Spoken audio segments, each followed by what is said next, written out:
আমি 1 কিলো আম এইভাবে সরু সরু করেছি, এইভাবে সরু সরু করে নিয়েছি।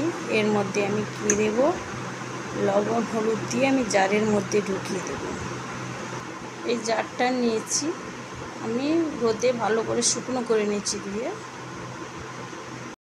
এই মশলা গুঁড়ো করে রেখেছি, তেজপাতা, গোটা লঙ্কা, শুকনো লঙ্কা আর জিরে, পামমরি, ধনে, আর এটা আছে গোলমরিচ। আমি সেই আচারের মধ্যেই দেব। আমি ঢেলে দিয়েছি আর আমি গরম জল করে ফুটিয়ে আমি ঠান্ডা করে নিয়েছি, ওর মধ্যেই দেব।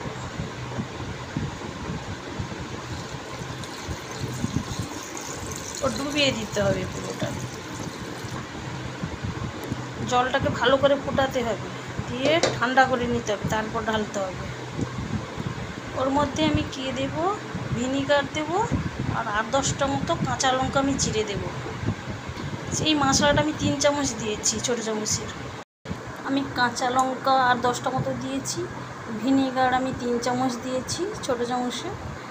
আপনারা যেইভাবে করে আমি 1 কিলো আমে এটা দিয়েছি। সেই মশলাটা করেছিলাম, বেশি মশলা আমি দিইনি, আমি কমে মশলাই করি।